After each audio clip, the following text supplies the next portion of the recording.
우리 인사 먼저 할까요? 은혜의 자리, 축복의 자리 참 잘 오셨습니다. 네. 이렇게 가득 예배당에 자리하신 성도님들 보니까 마음이 뿌듯하고요. 정말로 기쁩니다. 오늘 이제 2024년도 마지막 주일이면서 모든 세대가 함께 드리는 모세 예배로 예배가 드려집니다. 우리가 흔히 말하잖아요. 초대교회로 돌아가자. 그렇게 말하는데 원래 초대교회는 모든 세대가 함께 예배하고 함께 교제를 나누는 신앙생활을 했습니다. 이렇게 유아로부터 유치, 유년, 중고등부, 청년, 장년, 노년까지 모든 세대가 한자리에 모여 예배할 수 있다는 것은 초대교회의 전통을 이어가는 것과 동시에 하나님의 크신 은혜와 축복이 아니면 불가능합니다. 이미 우리 대한민국의 많은 교회에서 교회 학교가 사라져가고 있기 때문입니다. 교회 규모는 우리보다 큼에도 불구하고 나이 드신 분들만 남은 교회도 적지 않습니다.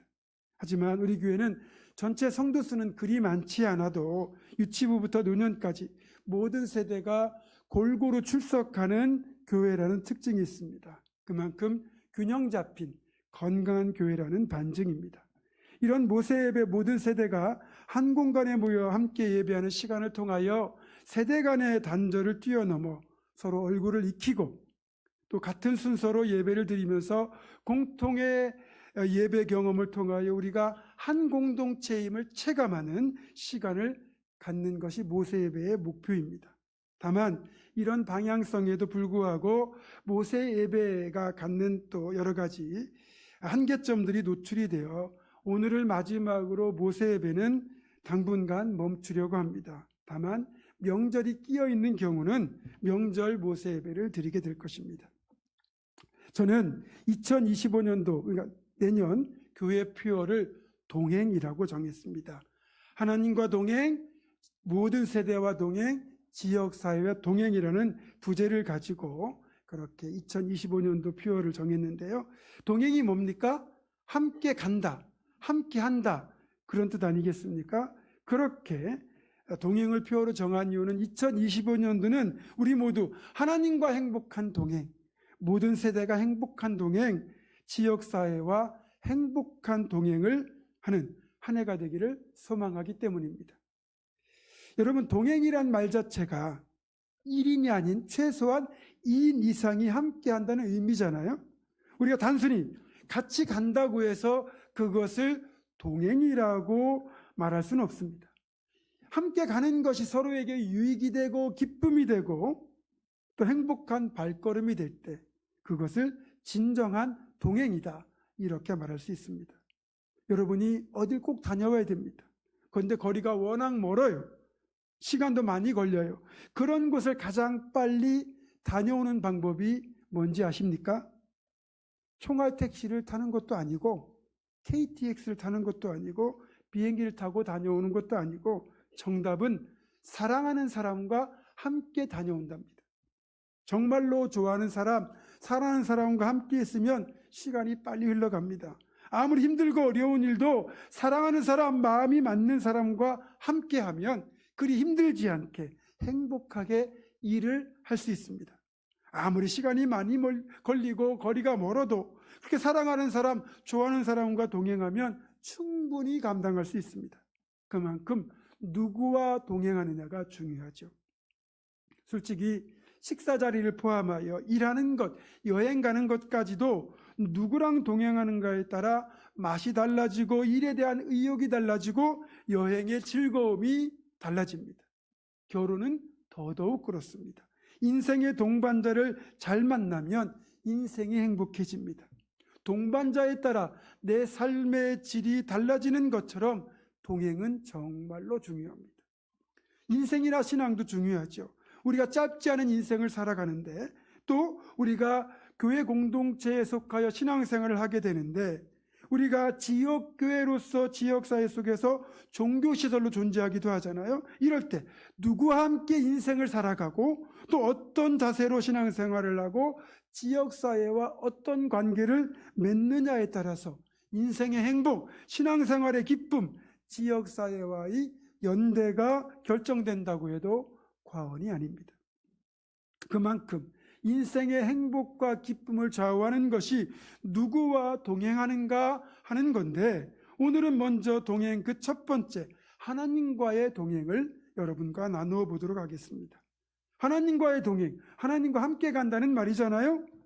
자, 그런데요, 사실 이렇게 말을 하지만 우리가 하나님과 동행한다라기보다는 하나님이 우리와 동행하는 분이라는 사실입니다.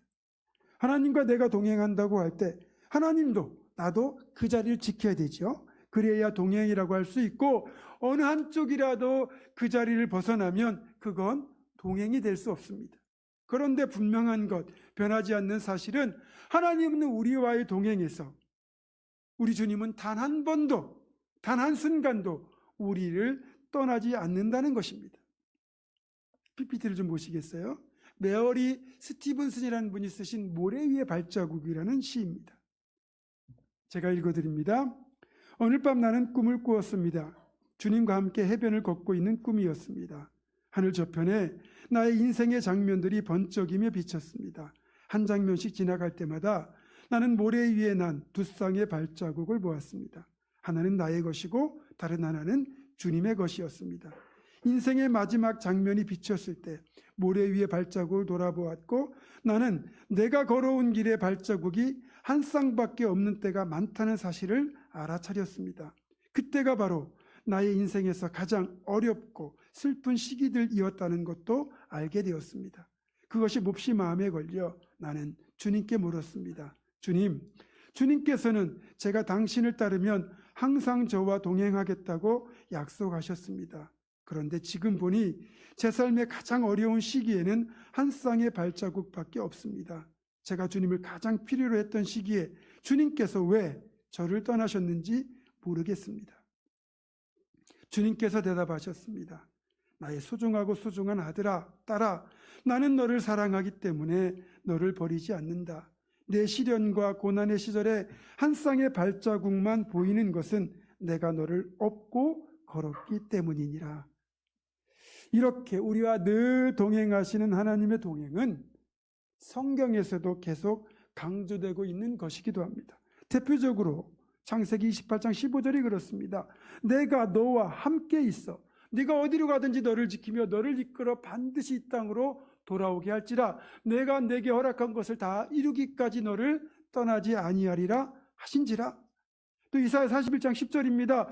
두려워하지 말라, 내가 너와 함께함이라. 놀라지 말라, 나는 네 하나님이 됨이라. 내가 너를 굳세게 하리라. 참으로 너를 도와주리라. 참으로 나의 의로운 오른손으로 너를 붙들리라. 아멘. 이런 하나님이 우리와 동행하시고 함께 하신다는 그 약속은 이 구절 말고도 성경에 너무너무 많이 나옵니다. 그리고 이뿐이 아닙니다.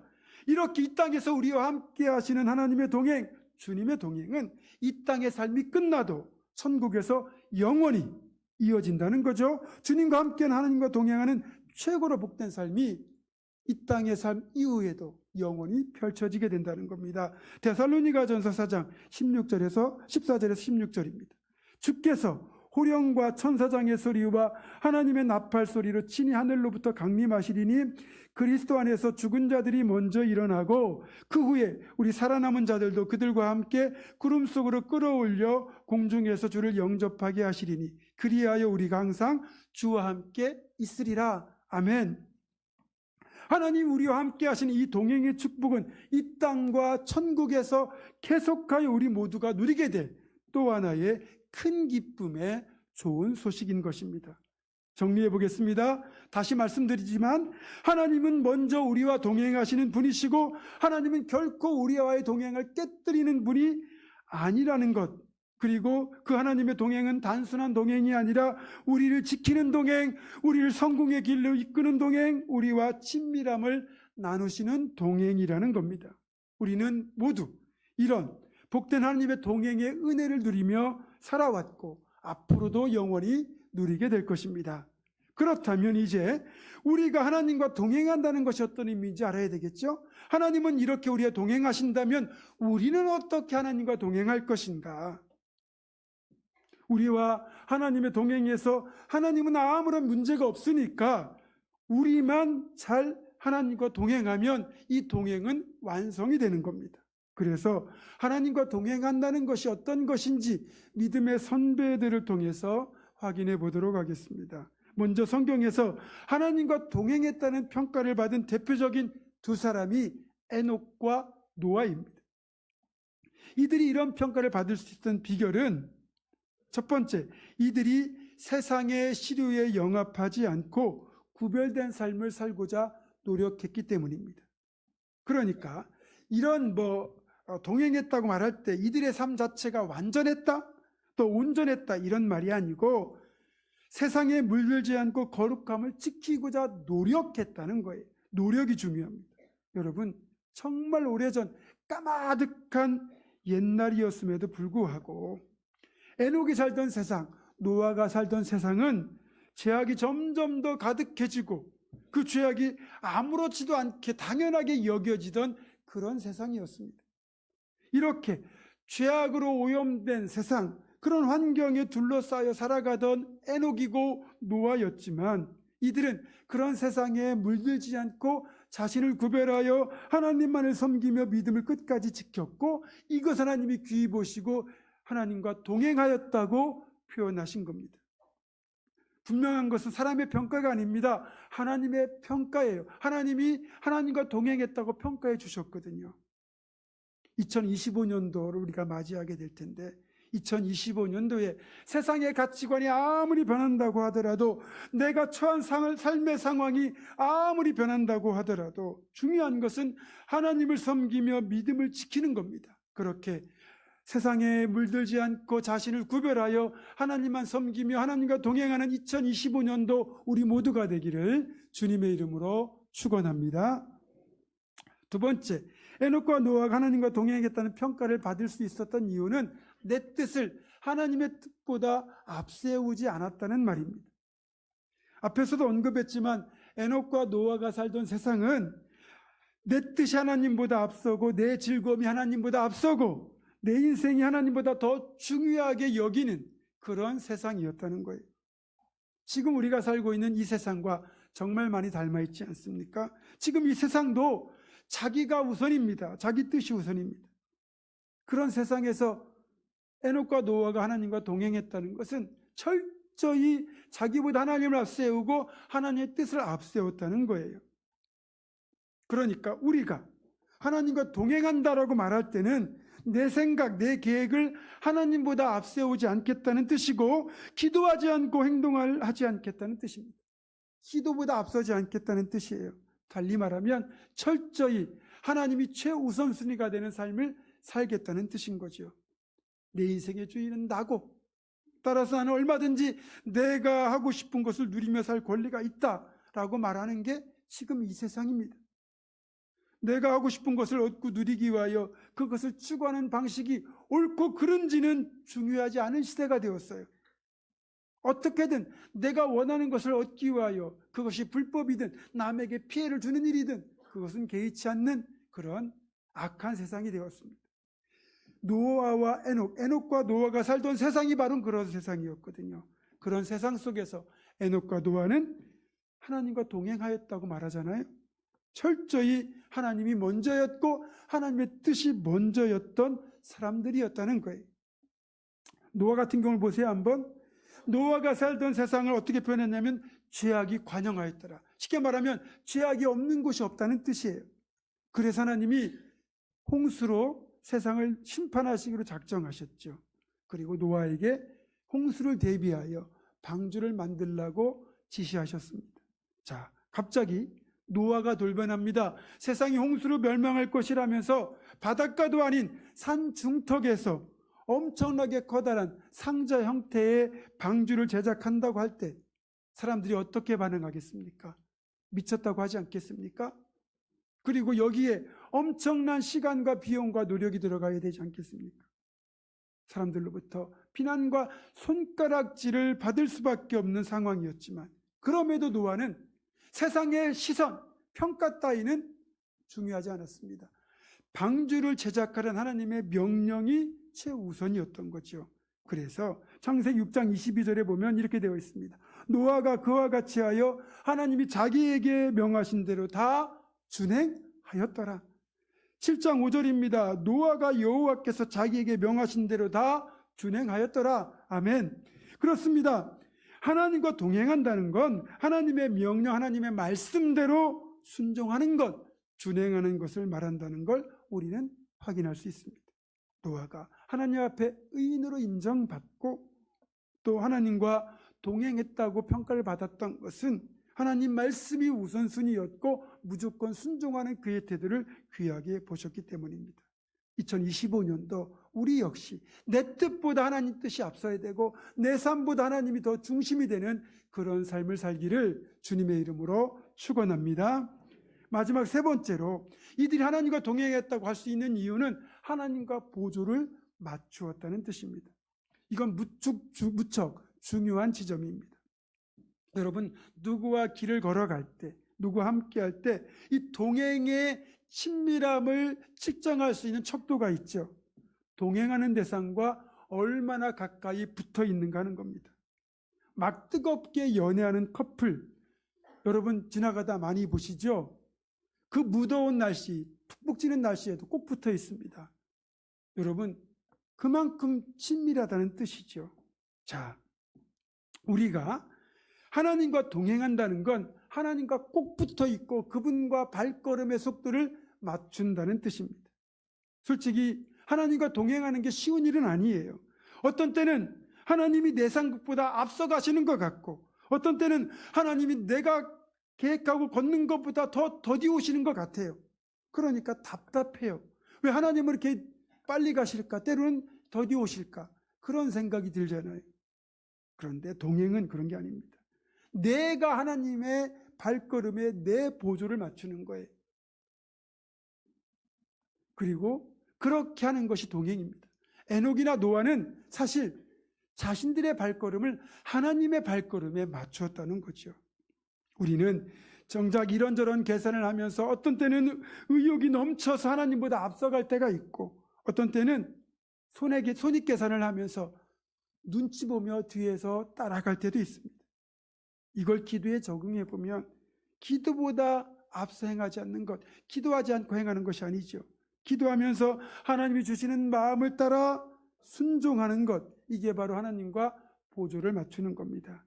2025년도 우리 모두는 내 걸음이 아니라 하나님의 걸음에 보조를 맞출 수 있기를 주님의 이름으로 부탁합니다. 말씀을 맺습니다. 사랑하는 우리 보문중앙학교 모든 세대 여러분, 새롭게 맞이할 2025년들은 우리 모두 하나님과 동행하는 일에 최선을 다했으면 좋겠습니다.